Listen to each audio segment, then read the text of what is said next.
Qeveria australiane ka vënë në fuqi një ndalim kombëtar që ndalon fëmijët nën 16 vjeç të hapin llogari në platformat kryesore të medjave sociale. Një reformë që kryeministri Anthony Albanese e ka quajtur moment historik dhe arsye krenarie. Kompanitë e teknologjisë do të përballen me gjoba të rënda nëse nuk ndërmarrin hapa të arsyeshëm për të ndaluar regjistrimin e të miturve. Ligji, i cili hyri në fuqi nga mesnata, zbatohet për rrjetet të mëdha si Facebook, Instagram, Snapchat dhe TikTok, X, YouTube, Reddit, si edhe platformat e transmetimit Kik dhe Switch. Kompanitë e medjave sociale kanë kundërshtuar masën duke paralajmëruar se ndalimi mund të jetë jo efektiv dhe i vështirë për t'u zbatuar pasi shumë të rinj mund të anashkalojnë sistemin duke përdorur të dhëna të rreme. Administrata australiane ndërkohë synon që deri në Krishtlindje të ketë një vlerësim të qartë të efektivitetit të ndalimit, përfshirë numrin e shkeljeve dhe masat që do të merren kundër kompanive që nuk respektojnë rregulloren. Sipas analistëve në Australi, vendet e tjera po e vëzhgojnë nga afër këtë politikë e cila mund të shërbejë si model për mbrojtjen online të fëmijëve në mbar botën.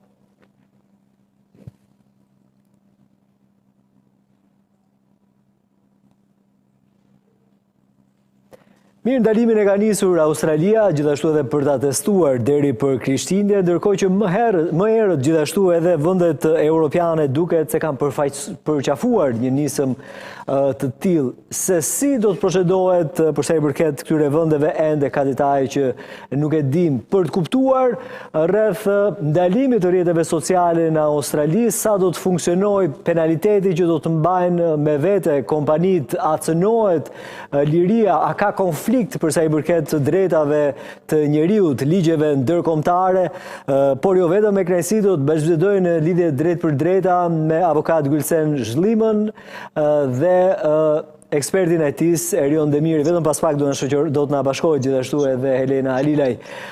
Avokat, doja që ta nisnim bashkë, ndoshta edhe për të ngacmuar, a cënohet liria me këtë kufizim apo nuk cënohet? Përshëndetje, faleminderit për ftesën. Për sa i përket pyetjes tuaj, liria e individit të cënohet kur ligji kërkon të imponojë të brenda të drejtës private, sepse kemi të bëjmë me aplikacion kur qytetari vetë zgjedh të bëjë një regjistrim dhe regjistrimi që ai e bën me një, do thoya, mirëbesim edhe nga aplikacioni, sepse thotë të deklaroj të dhënat e tua dhe të dhënat të cilët ti deklaron merren të mirëqena sikur janë të dhëna të vërteta, për shkak se nuk ekziston një mekanizëm verifikues në rastin konkret të një aplikacionit kur ai do të mundet të gjejë të gjenerojë në të njëjtën kohë dhe të dhënat e datëlindjes, emrin tënd, mbiemrin, në rast se janë të sakta dhe të vërteta. Por, a jemi ne në një situatë kur vendi jonë mundet të aplikojë një mekanizëm të tillë? Unë mendoj se jo, sepse kemi parë dhe rastin e TikTokut, kur ne sot me vendim të Këshillit të Ministrave TikTokun e kemi mbyllur, por aktualisht TikToku në mënyra të ndryshme vazhdon edhe funksionon. Pra, a e luftuam ne atë që themi gjithmonë teknologjinë? Jo, sepse teknologjia ka edhe atë që themi planin B, pra ka edhe një, do thosha, mekanizëm ndalues ose më mirë zhbllokues që në të njëjtën anë vazhdon edhe bën atë që ne themi shërbimin ndaj personave të cilët kërkojnë ofrimin e tij. Në rastin e moshës 14 vjeçare ose 16 vjeçare duhet kemi parasysh që një ligj normohet për një arsye të vetëm, çfarë? Kur kemi të bëjmë një shoqëri e cila është e pakontrolluar, pra kemi të bëjmë me fëmijë të mitur të cilët ta bëjnë aplikojnë në çdo lloj aplikacioni, ligjvënësi vjen vetëm për të parandaluar një pjesë të kategorisë së tyre që të bëjë atë që ne themi vazhdimisht disiplinën, por ne duhet kemi parasysh që një fëmijë i mitur duhet të ketë një disiplinë nga familja dhe familja ka një detyrë çfarë? Të monitorojë fëmijën e mitur në rast se është në rrugën e dur apo është drejt për të bërë të marrë pjesë në një aplikacion ku mund të cenohet edhe drejta e tij dhe liria dhe mund në raste të ndryshme kemi parë raste që të mitur kanë vajtur drejt vetvrasjes. Pra, që ta marrim ne si një referencë të tillë, a është i zbatueshëm edhe në Shqipëri dhe në vende të tjera, mendoj për mendimin tim është e dështuar për shkak se çdo i ri mund të ketë mundësi të marrë një aplikacion të tillë ta bëjnë në çdo moment dhe nuk është se kufizohet nga dikush. Qartë, avokat, do të vi me njëherë të ty për të kuptuar diçka më shumë për sa i përket të drejtave të minorenëve, në rastin konkret për nën 16 vjeç dhe pse ky ndalim, çfarë paragjykohet, pse paragjykohen këto rrjete sociale, çfarë supozohet se ndodh atje, po meqense e ceke pak TikTokun, doja që të pyesja Erionin si ekspert i fushës. Erion, e tha avokati, megjithëse është ndaluar TikToku, ende përdoret. Fakt, frika më e madhe e autoriteteve në Australi është kjo, se shumë të mitur nëpërmjet ndryshimit të identitetit apo formave të tjera do të jenë sërish prezent. Tani, sa e mundur është që t'i kalosh në filtr edhe të gjithë të rinjt nën 16 vjeç mos jenë pjesë e rrjeteve sociale, e para kjo, dhe e dyta, kush e garanton? E garanton shteti diçka të tillë apo e garantojnë kompanitë që ofrojnë këtë shërbim në rrjetet sociale? E para njerë, me qenë se u bë paralelizmi të paktën me pjesën e mbylljes së TikTokut në Shqipëri, sepse normalisht nga do që ne bisedojmë përsëri kthehemi tek pjesa që na prek më shumë, pra tek Shqipëria, kemi të bëjmë me dy gjëra tërësisht ndryshme. Pra kjo që po bëhet në Australi me ato që është bërë në Shqipëri është tërësisht e ndryshme. Për mendimin tim, ajo që është bërë në Shqipëri që në fillim ishte e destinuar të dështonte, nga vetë mënyra se si u mor përsipër që të bëhej dhe se si u bëhej. Kemi diskutuar dhe më parë dhe në studion tuaj, pra isha më se i bindur që do të dështonte shumë shpejt, sepse nuk ishte rruga dur të paktën nga ana teknike.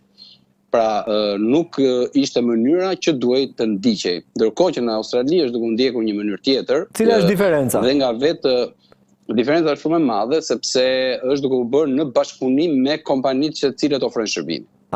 Pra, çdo person që ka njohuri teknologjike dhe njeh se si funksionojnë rrjetet kompjuterike, që në fillim kur diskuton për diçka të tillë, dy janë mundësitë. Ose ti të ndalosh gjithçka dhe të lejosh vetëm ato që ti do, si në rastin e, po themi, pastaj do të ishim në një censur të plotë, si rasti i Koreas së Veriut, ose nëse ne duam të jemi një shoqëri e hapur, është gati e pamundur që ti të bësh një ndalim të një shërbimi të caktuar pa pasur bashkëpunimin me këtë shërbimin e caktuar. Dhe në Shqipëri kjo gjë u bë në këtë formë, sigurisht mendoj që dështoi, kemi pasur fatkeqësisht disa shembuj shumë të dhimbshëm, pra sidomos këto javët e fundit, për të treguar pra këtë dështim. Sidoqoftë në Australi, ajo që po bëhet për kuriozitetin tuaj është që e para një herë është marrë me shumë tepër seriozitet, duhet ta keni parasysh se ligji është diskutuar shumë gjatë dhe është miratuar vjet në këtë kohë. Po, çfarë garanton kompania, Erion? Po, çfarë garanton kompania që ofron këto rrjete sociale? Duhet kuptojmë një herë që nuk i vendosur një emër, një kompanie specifike ose disa kompanive specifike, por në ligj thuhet, nëse ti ofron një shërbim dhe do të kontrollosh veten ndaj këtyre 7-8 rregullave që ka ligji, atëherë ti quhesh, pra klasifikohesh si rrjet social apo jo, pra je apo jo subjekti i këtij ligji. Janë vetë kompanitë, pra nuk ekziston më ajo mundësia që po mirë, meqense nuk po futem në Facebook, po futem në X platformë tjetër. Kjo gjë e filtron një farë forme, dhe nga krau tjetër, kompanive është kërkuar të vendosin mekanizma goxha të fortë, mekanizma të cilët dal nga dal do të marrin dhe do të paksojnë. E kemi të qartë që gjithmonë do të ekzistojë, e kemi të qartë që gjithmonë do të ketë pra anashkalime të këtij ligji. Por një shembull që unë marr dhe më pëlqen që ta marr është për ta thjeshtuar pak, është pak si pjesa e faktit që ne në Shqipëri nuk e lejojmë personat nën 18 vjeç që t'i japin automjetrave, të japin makinës. Ne nuk e kemi këtë mundësi. Sigurisht ka persona të cilët e bëjnë, ama e gjithë shoqëria është ndërgjegjësuar që kjo gjë nuk bëhet dhe patjetër dhe ndryshimet nuk do të vinë, ajo e krishtlindjeve është vetëm diçka, pra shteti australian ka marrë përsipër që deri në Krishtlindje të vazhdojë të diskutojë dhe të shikojë me kompanitë e mëdha çfarë vështirësish kanë hasur ata, po jo që do të merret dhe do të bëhet një bilanc i ndryshimeve që erdhën si pasojë e këtij ligji. Do duhet kohë që të shikohen të ndryshimet. Ne kuptova. Avokat, edhe të miturit kanë të drejtat e tyre. Tani, rasti i Australisë ka vendosur shteti, institucionet që ta ndalojnë TikTokun, por edhe rrjetet tjera, Instagram, Facebook edhe tjera si këto. A po i privohet atyre një drejt, ju lutem, doja të flisja me avokatin, nuk e di nëse e kam avokatin në këto momente.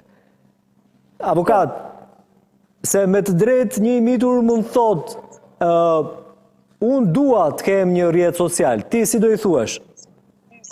Imituri ka të drejta, por duhet kemi parasysh diçka që drejta është kur aplikohet sipas ligjit. Pra, ti mund të kesh të drejtat, por të drejtat duhet ti referosh apo ti përshtatësh ashtu siç vetë ligji e parashikon, që do të thotë imituri derisa të shkojë në moshën 18 vjeçare, krijon zotësinë juridike për të vepruar. Në disa vende të ndryshme e ka me mosha të ndryshme, por në vendin tonë e ka në moshën 18 vjeçare, kur ne kuptojmë që një imituri mund edhe të firmosi një kontratë, dhe te kontrata që bën në mënyrë elektronike, që do të thotë shtyp pranoj këtë dhëna të tilla, do të thotë që ai ka zotësinë për të kuptuar dhe për të vepruar në të njëjtën kohë. Dhe në rastin konkret, ne duhet të kemi parasysh që një imitur nuk ka aftësi dhe të veprojë në mënyrë të tillë dhe nuk është se i privohet atij liria në mënyrë drejt për drejt. Por prindrit që ushtrojnë përgjegjësinë prindërore janë ata të cilët mund të aplikojnë në emrin e tyre dhe për llogaritë të fëmijëve të tyre, që ata të kenë mundësi dhe aksesim tek një aplikacion i cili shërben rritjes, edukimit, por në brenda një kuadri që ne flasim të shëndetshëm, që fëmia mos të bie viktim të situatave të ndryshme që cënon integritetin dhe zhvillimin fizik ashtu siç duhet. Pra, ne duhet kuptojmë që jo sepse një person i privohet liria, atij person do të thotë i cenohet, por ne duhet të kuptojmë që ai i cili do të zhvillohet në këtë shoqëri të cilët e kemi pranuar, duhet të zhvillohet brenda një kuadri të shëndetshëm që nesër të jetë një qytetar i denj, i cili pavarësisht se një kod caktuar i është privuar liria për të aksesuar, por në momentin ku personi ka krijuar personalitetin e tij, ka krijuar karakterin e tij, ka krijuar të gjithë ato që ne themi sjelljet e tij njerëzore dhe brenda një kuadri shoqëror, ai person mund të aksesojë ato aplikacionet në momentin e dur ku ka krijuar pjekurinë e tij që të kuptojë çfarë konkretisht shërben ky aplikacion. Pra, do të kemi parasysh diçka. Po, Facebooku, TikToku, çfarë japin në shërbim, pasqyrojnë imazhin e një personit, por ato nuk mund të bën kur mjete për të vrarë, për të prerë, për të treguar arrogancë, por thjesht duhet të tregojnë personalitetin e individit. Por fëmijët e vegjël ose të miturit në përgjithësi çfarë bëjnë? Shfaqin talentin e tyre më arrogant që të pëlqejnë tek shoqëria.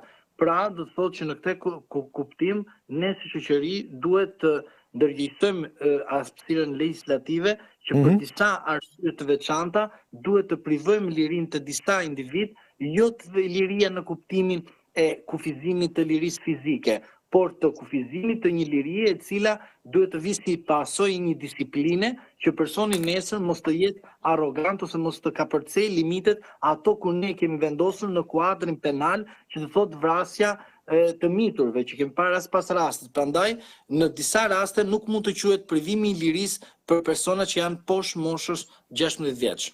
Ne kuptova. Na është bashkuar në bisedë gjithashtu edhe zonja Helena Alilaj, pedagoge. Helena, të përshëndes, faleminderit. Faleminderit juve për tema të tilla që na përfshin gjithëve, me apo pa dëshirën tonë. Paraprakisht doja dija qëndrimin tënd, je pro apo kundër pezullimit, le të themi, ndalimit të rrjeteve sociale siç ka ndodhur në Austri dhe ka ca projekte të tjera në Europë, po edhe në Shqipëri duket se është ngritur si debat. Shiko, të jem shumë e sinqert me ju, duhet kuptojmë një gjë që këto janë sisteme të varësive të mëdha. Domethënë rrjetet sociale, media sociale ka një varësi e cila është shumë e vështirë të operosh me sistemin e vetfrenimit. Dhe kur bëhet fjalë për fëmijët dhe mosha të cilat janë akoma të pakonsoliduara në mënyrën se si zgjedhin të gjitha marrëdhëniet, le të themi, me teknologjinë, është pak e vështirë. Për sa i përket unë si Elenë në fushën profesionale, sigurisht që ka raste me studentët që kemi shumë lehtësira, le të themi, dhe mundësi dhe informacion të menjëhershëm, pavarësisht se sa i dobishëm dhe se sa shumë i dobishëm mund të jetë në fushën profesionale, por nga ana tjetër unë do isha partizane e kufizimit ndoshta të orareve dhe sigurisht për moshat të cilat nuk janë të pjekura, patjetër jo vetëm TikTok-un, por ndoshta edhe shumë aplikacione të tjera. Në një nga diskutimet më të zakonshme që ne bëjmë edhe në le të themi në kuadrin profesional të mënyrës se si ne menaxhojmë kohën, kuptojmë që ne nuk kemi një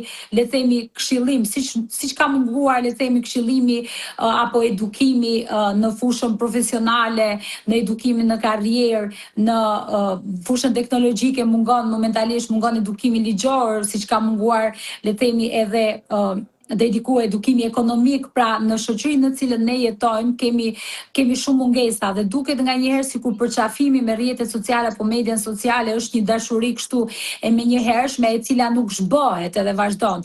Tek të rinjt është pak e vështirë sepse të rinjt duhet të kuptojmë që e kanë stil jetese, domethënë TikToku është format jetese dhe jo vetëm për të rinj deri në moshën 16 vjeç, por mund të themi edhe të rinjt e rritur. Absolutisht. Edhe nëse mund t'i dajmë kështu. Elena, përfitoj nga rasti që je pedagoge për të folur në vetë të parë. Tani, dakor, e shikoj që qëndrimi ytë është i moderuar, fole për orare caktuara, për ngushtim të lirisë së plot, le themi, të navigimit në rrjetet sociale, po për ty, cilat janë anët negative të rrjeteve sociale? Dhe nëse do të heqim paralele me 16 vjeçarët në Austri, do shta fillon zbatohet edhe debatohet kjo temë edhe këtu. Si do ja shpjegosh të rinjve që nuk duhet futen në për këto rrjetet sociale? Sa ati duket një sjellje krejt e natyrshme apo jo për epokën që po jeton? Shiko, ne duhet të pranojmë në radhë parë të flasim si profesionist dhe si individualist në përditshmërinë tonë. Unë si e lejmë pa diskutim janë kategorike, jo vetëm për fëmijët, po edhe për të rinjt, edhe për prindërit të cilët kanë shumë aplikacione në rrjetet sociale. Kështu që nuk e di se për çfarë i duhen dikujt të gjitha llojet aplikacioneve në momentin që që nuk bën marketing, nuk është influencer apo ku diu nuk i shërben për një gjë të madhe, thjesht të rrëmben kohën. Ajo çfarë duhet të pranojmë në aspektin psikosocial me aq informacion dhe studime sa kam bërë unë, duhet kuptojmë që teknologjia është një joshje e madhe, është një lloj pengmarrje që është e vështirë që ti t'i shpëtosh. Anët negative doja të më thoje. Si? Anët negative doja që të më thoje. Po anët negative patjetër neve kemi diskutuar her pas here për të gjitha, le të themi, banalitetin në komunikim, për të gjitha llojet e thyrjeve të sharjeve të cilat ka një protagonizëm banal të jashtëzakonshëm dhe fëmijët duket sikur bëhen më protagonist, më të fortë edhe më influencues duke përdorur gjuhën e cila nuk është as pak e zakonshme, as e përditshme, as e këndshme. Nga ana tjetër kemi adresat fake, kemi raste të grupeve të cilët bashkohen duke sulmuar njëri tjetrin. Kemi raste të grupeve të fëmijëve, të nxënësve, të cilët po i bashkon në njëjta linjë keqe për të sulmuar dikë edhe për të ndikuar ndoshta edhe në jetën e tij. Kemi raste të bullëzimeve të panumërta, kemi raste të abuzimit me foto, me video, të gjitha llojeve të instalimeve të fotove, të videove, të vajzave apo të djemve, të cilët kanë tentuar, ju dini shumë mirë që raste dhe kombëtare, ndërkombëtare raste drejt përveç se ngarkesave emocionale, por ka patur raste drejt e vetvrasja dhe raste të lindjes së konflikteve. Ju e dini që në Shqipëri ka patur raste të grupeve të caktuara, të cilët kanë iniciuar apo janë mbështetur me njëri tjetrin, janë bërë grup duke shkuar pastaj deri në konflikt fizik, kanë nisur në formën e komunikimit në median sociale dhe pastaj në tragjedi. Elena, i nati i të riut i cili nuk ka kontroll edhe autokontroll dhe ndoshta në një moment X edhe mungon edhe le të themi vëzhgimi i prindërve, atëherë kemi kaluar deri në faza të dhunës e cila ka qenë fizike dhe kryesisht në grupe në përshkolla. Plus që TikToku do të kuptojmë një gjë që në raste përjashtimore që mund të ketë informacion të dobishëm, sepse nuk ndjekin ato faqe të cilat kanë profile ndryshme. TikToku është për argëtim, LinkedIn është për të krijuar një rrjet profesional, të gjitha kanë objektivin e vet, po ta kapësh. Jo, jam okay me ju në këtë rast, por mos harroni se nëse ne duam të marrim ato çfarë është e mirë në TikTok, ju keni edhe raste të videove motivuese, për ne është kështu, që jemi të rritur. Po ndoshta është kështu për ne që jemi të rritur, po një adoleshent e shikon ndryshe. Të lutem. Po pra e thash, ai kërkon banalizimin, sepse ai është fusha më e lirshme në të cilën veprojnë dhe masiviteti aty është më i madh, se normal nuk do ndjekin profesorët në TikTok, që është pak klasë The që na duhen gjithë rrjetet sociale dhe në fakt nga këtu lindi pyetja ime për Erionin. Erion, të parapërfytyrojmë se nuk do të kemi fare rrjetet sociale në të gjithë botën, çfarë do shkaktonte diçka e tillë? Sa vite mbrapa do t'u kthenim edhe çfarë do të prodhonte për shoqërinë? Nuk mendoj. Do të kemi parasysh një që historia e internetit është relativisht e re dhe e rrjeteve sociale është akoma më e re. Pra, bëhet fjalë për shumë pak vite. Vërtet tani njësasi kam biseduar dhe me persona të tjerë, cilët një pjesë e mirë bile nuk arrinin ta imagjinonin veten e tyre pa rrjete sociale. Por ne mbajmë mend shumë mirë, kur kemi punuar, kemi jetuar shumë mirë dhe pa rrjete sociale. Sigurisht, pra jo, interneti duhet bëjmë një ndarje këtu dhe kuptimi, problematika më e madhe është tek fakti që një pjesë e mirë e popullatës, sidomos të rinjve të hershëm, pra mund të themi edhe të mitur, pra nuk po flasim për moshën mbi 16 vjeç, por më të ulët, nuk e imagjinojnë se ç'është interneti përveç se rrjetet sociale. Janë dy gjëra krejt të ndryshme. Kështu që për t'u kthyer pyetjes, nuk mendoj që do të ishte një katastrofë. Mendoj që në kohët e para, që në fillimet e internetit, unë jam marrë me rrjete kompjuterike që 25-27 vite tashmë, ne kemi krijuar rrjete kompjuterike për të ofruar komunikim, jo për të ofruar thjesht rrjetet sociale. Që do të thotë, mungesa e rrjeteve sociale patjetër do të sillte për personat që janë mësuar që të punojnë në to, do të sillte goxha ndjeshmëri në momentet e para, në ditët e para e kështu me radhë. Sigurisht, asnjëherë nuk jam partizani diçka që mund të prehet kështu me thik në sekond, pra do duhet. Erion, jo e kam për fenomenet shoqërore. Për shembull, duke mos pasur rrjetet sociale, do komunikojmë më shumë ballë për ballë me njëri tjetrin, do të ulemi për kafe, do të socializojmë më shumë. Ne këtu kuptim. Patjetër, sigurisht. Bile ajo që thuhet, duhet kemi parasysh një gjë, sepse kam vënë re, sidomos këto ditë që po diskutohet në Shqipëri kjo gjë, kam vënë re një ngatërim midis rrjeteve sociale në total dhe TikTokut veçanti. Dhe falenderoj që në vizove dhe ndave. Kemi janë dy gjëra të cilat pra TikToku është rrjet social, po TikToku nuk është të gjithë rrjetet sociale. Absolutisht. Që do të thotë, ajo që thuhet sidomos për të rinjt, ajo që ne bëjmë zakonisht, jemi të gjithë familjar, kemi fëmijë, ajo që bëjmë zakonisht është mbushja e jetës së tyre me gjërat e tjera, me gjëra që s'kan ekzistuar, që kanë qenë përpara se të ekzistonin rrjetet sociale. Me bisedat, me lojrat, me daljet në natyrë, me gjithë gjërat të cilat normalisht njeriu ka me qindra mijëra vjet që i ka. Pra, rrjetet sociale janë shumë të reja dhe mendoj që mund të jenë diçka kalimtare shumë shpejt nëse ne do shikojmë që dëmi i tyre, sepse prandaj është marrë dhe ky vendim në Australi, nuk është marrë kot. Është parë që ndër këto vite efekti i tyre, sidomos tek moshat e reja, të cilat nuk janë aq konsciente, patjetër ka mosha më të mëdha, ka goxha negativitet. Pra, efektet negative janë më të mëdha se ato pozitive. Kanë filluar të jenë më të mëdha. Erion, falenderoj shumë për ekspertizën tënde. Edhe për qartësimin e disa koncepteve të cilat ndonjëherë me drejt ju i nënvizuat i ngatërrojmë. Avokat, të lutem, a mund më shpjegosh nëse nesër do të vendosim të ndalojmë rrjetet sociale në Shqipëri? Çfarë duhet ndryshojmë në legjislacion? Së pari në legjislacion duhet të ndryshojmë ato pjesë që kanë të bëjnë me përpunimin e të dhënave personale, sepse duhet të kemi parasysh që ne kemi një ligj të tillë i cili në shumë në rasteve ka ndryshuar, por ato do të vinë gjithmonë në përputhje dhe me direktivat e Bashkimit Evropian, sepse tani e tutje jemi një vend i cili do të shkojmë drejt Bashkimit Evropian në teori, kurse në praktik na duhet të bëjmë shumë punë, pra shumë detyra. Në rast se do t'i plotësojmë ato, duhet edhe të bindim edhe aleatët tanë që janë edhe kompanitë private, për shkak se ashtu siç e bëri ai shtet që bëri një bashkëbisedim, bëri një konsultim dhe bëri një, do thosha, një bashkëveprim profesional, duhet edhe ne ta bëjmë këtë gjë, por ne nuk kemi kushtet edhe nuk mund ta aplikojmë, sepse do të bëhet si puna e TikToku që dështoi. Por ajo po pse si kemi kushtet ne, avokat? Sepse ne çfarë bëjmë? Për shembull, ne të ndërtojmë katin e 5 dhe themelet ne nuk i kemi bërë. Do të thotë që kati 5 është kot, thjesht bie me një herë, sepse nuk ka themele. Ne nuk kemi në shtetin ton formim çfarë ose në aspektin legjislativ çfarë themelin fillojmë nga themelet dhe ndërtohet ndërtesa. Dhe jo nga kati 5 dhe duke rënë poshtë. Pra, do të thotë që ne nuk e kemi këtë në aspektin as të hartimit të ligjit, as të rastit të TikTokut. Pse e thjesht të dyja bashkë, sepse kjo do të thotë është një nxitim që bëhet nga ana jon për shkak të plotësimit të disa kushteve. Po, në rastin e TikTokut, avokate, mbështetëm në ligj apo morën vetëm një vendim? Jo, ajo nuk është mbështetur me ligj, është mbështetur me vendim të Këshillit të Ministrave. Pra, një vendim politik i kryeministrit automatikisht e hoqi një kompani private në sektorin e saj që merret në internet. Pra do të thotë që ne kemi bërë një shkelje. Tani, ajo shkelje sigurisht që do të gjykohet nga gjykata ndërkombëtare. Prandaj edhe unë pyeta, nëse vendosim të heqim fare rrjetet sociale, çfarë duhet ndryshojmë? Mos jemi me vendim Këshillit të Ministrave si në rastin e TikTok.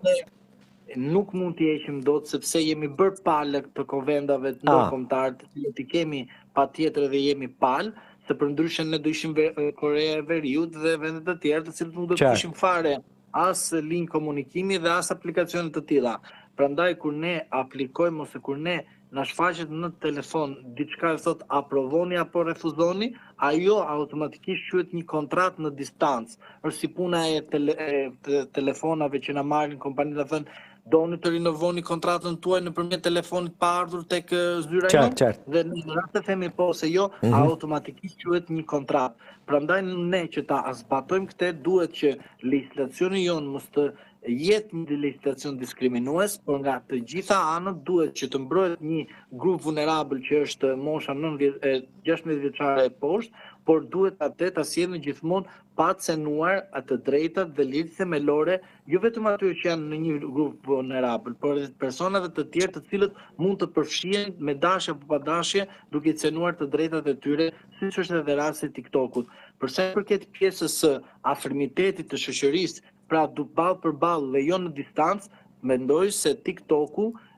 ose më mirë ose aplikacionet të tjera për mendimin tim kanë sjellur do thojë një regjim tjetër i cili nuk është i mirë për shoqërinë dhe sidomos për brezin e ri që nuk takohet njëri me tjetrin, por thjesht përdorin këto aplikacione duke krijuar distancën dhe distanca krijon ftojen dhe përveç ftojës krijon vetminë dhe tek vetmia secili nga tyre do të shfaqë personalitetin e tij agresiv. Dhe për shkak se kemi parë her pas here që shumica e fëmijëve të cilët kanë një paraqitje shumë të mirë jashtë, pra të urtë, në disa raste kur ne shikojmë që bën veprime të cilat nuk janë të matura, them si ka mundësi ky fëmijë ka qenë i urtë dhe rezultoi një fëmijë shumë i rrezikshëm për shoqërinë. Për arsye se aplikacionet të tilla krijojnë distancën, krijojnë ftojen, krijojnë një personalitet kopjues që i cili është negativ në aspektin përgjithshëm dhe në fund fare ne kemi parë her pas here që fëmijë të mitur krijojnë edhe incidente të rënda në dëm dhe të shoqërisë të tyre. Avokat, përshëndes, edhe të falenderoj. Elena, do ta mbyllim bashk. Ju në përditshmërinë tuaj kontaktin kryesor e keni me të rinjt. Çfarë mendon se i kanë shkaktuar rrjetet sociale? Jemi menduar gjithmonë në fakt që të bëjmë për kufizime edhe për fëmijët, por në rastin e adoleshentëve apo diçka më shumë se 18 cilët janë student, çfarë kanë prodhuar rrjetet sociale për ta? Ju si e gjykoni? Shiko, përgjithsisht kur bëhet fjalë për pjesën sociale, për studentët dhe për të rinjt, përpiqem të jem sa më pak teoriciente në kuptimin e asaj paragjykuese gjithashtu. Si?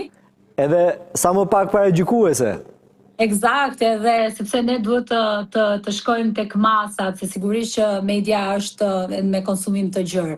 Ajo çfarë ndodh në fakt në diskutimet që janë me të rinjt edhe me studentët është ajo dëshira për të qenë të njëjtë të ngjashëm në kuptimin e suksesshëm, sepse shikojnë disa modele që ne si profesionistë, le të themi, apo si të tretë, duke i parë modelet ekzistuese, breza dhe ne vendosim në një kënd të tretë, duket sikur janë modele jo shumë të shëndetshme dhe duket sikur shtrembërojnë edhe orientimet apo informacionet apo mënyrën e të jetuara që ata kanë zgjedhur të bëjnë. Kur them shtrembërojnë, kam parasysh le të themi influencerat e ndryshëm që japin informacione që përpiqen të jenë gjithologë dhe përpiqen të futen edhe në fusha të cilat nuk i njohim. Më beso që ne edhe në fusha të cilat i zotrojmë, edhe pse informohemi për ditë, po prapë kuptojmë se sa shumë të paditur jemi dhe se sa shumë hapësira të tjera ka për të mësuar. Dhe ju ju e dini shumë mirë që rastet e fundit ka raste edhe që do merren masa dhe dënimi për ata të cilët flasin në profile të cilat nuk i njohin, nuk i zotrojnë, nuk kanë formim apo nuk janë të shkolluar në këtë gjë. Dhe në fakt në TikTok, duke qenë se sasia e ndjekësve dhe në Instagram më shumë më e madhe, ndoshta se në Facebook, se Facebooku duket sikur është i dalë jashtë mode ose është për moshat e mesme dhe të treta. Do të thonë ti akoma kur i thua dikujt që në Facebook, thot në Facebook akoma, do të thonë ti je akoma në Facebook, pra ti je vjetëruar në updatimet që janë bërë tani, do të thonë në këto të gjitha format e reja të komunikimit. Ajo çfarë ndodh për shembull në student ka dhe një lloj në shumicën e rasteve dhe një lloj dëshpërimi ose një lloj metode që duan ta bëjnë për të qenë në qendër të vëmendjes, për të fituar famë, për të bërë protagonist, për të fituar dhe më shumë para, dhe duket sikur ajo çfarë ti i thua, për shembull që në X projekt apo në X pagesë është këtu dhe ai duket sikur flitet për disa shifra, për disa njerëz që janë vërtet të suksesshëm në mediat sociale dhe ka dhe një lloj dëshpërimi dhe ka dhe një lloj dëshire paralelisht që ata të bëhen si ata për të patur këtë lloj suksesi dhe këtë lloj le të themi protagonizmi edhe ekonomik po edhe publik. Do të thonë e shohin si një qasje, si një dritare, por mos harrojmë që përtej të gjithave mediat sociale kanë edhe multikulturalizmin mes nesh, do të thonë kanë dhe forma të tjera të njohjes, të komunikimit, të shumë gjuhësisë. Por ashtu në mediat sociale na ka shërbyer të paktën ne në universitet për të bërë edhe share të gjitha programet, të gjitha kurrikula, të gjitha, do të thonë marrëdhëniet në universitete të tjera. Do të thonë nëse ti përpiqesh sadopak edhe prindi apo ndoshta edhe vetë fëmijët dhe studentët me njëri tjetrin mund të gjejnë dhe këtë të mirë në të gjithë këtë që unë personalisht me keqardhje të madhe e quaj një lum shumë të madh TikTok në të cilën sa herë më nisin video apo foto apo ku diun individ të cilët flasin për një gjë nuk kanë as formim, as artikulim, nuk kanë as profesionalizëm, nuk kanë as përgjegjësi sepse ti nuk ke as penalizime ligjore në këtë rast dhe mungon edhe edukimi ligjor në masë. Elena, a ma thua do të sa më shkurt se jemi drejt limitit, si e fitojmë popularitetin? A mund ma e shpjegosh do të? Shiko masat, gjejnë konsumatorët e lehtë, dhe konsumatorët e lehtë përgjithsisht janë masat të cilat nganjëherë dikush arktohet me padije, nga dikush i pëlqen gjuha e komunikimit, dikujt i intereson edhe mënyra se si ato i qasen, ndoshta me thjeshtësi, me një lloj banalizimi, ndoshta dikush është dhe ashtu, kështu që sepse TikToku nuk është elitar, domethënë ne duhet ta ndajmë atë çfarë është elitar dhe shkencore. Por ama frekuentohet nga të rinj, të cilët janë e ardhmja. Ama frekuentohet nga të rinj që janë e ardhmja. E në një farë mënyrë, pak në gjykimin tim i kultivohet një lloj mendimi i cekët. Po sepse të rinjt bien shumë më shpejt në grep se sa ata të cilët janë të mençur. Të mençurit janë peshë rënd, kështu që është e vështirë të kapen gjithkund. Por prapë ne vetë mund të përdorim një formë alternative, ndoshta për të bërë dhe në këto faqet e TikTokut, për të bërë pak më shumë faqe të cilat shpërndajnë informacion më saktë, dhe ndoshta këtu po prapë duhet i marrim frerët ne që jemi të medias dhe të komunikimit, ndoshta kemi pak më shumë, duhet të kushtojmë pak më shumë kohë për ta bërë pak më të mirë shoqërinë. Sepse shiko çfarë më ndodhi një ditë për ta mbyllur. Jemi në fund, lutem. Po, dikush tha duhet të flisni pak më shumë, por nganjëherë nuk dëgjohemi, por ajo që është e rëndësishme nuk duhet të heshtin asnjëherë intelektualët dhe profesionistët. Faleminderit shumë, përshëndes, mbrëmje të qetë. Faleminderit juve, faleminderit. Britëm në fund, për lajmet më të reja nga vendi, rajoni dhe bota mund të shkarkoni aplikacionin e Euronews.al në App Store dhe Google Play. Programet tona mund t'i ndiqni edhe në radio në frekuencën 105.7. Përshëndetemi këtu, faleminderit shumë për vëmendjen.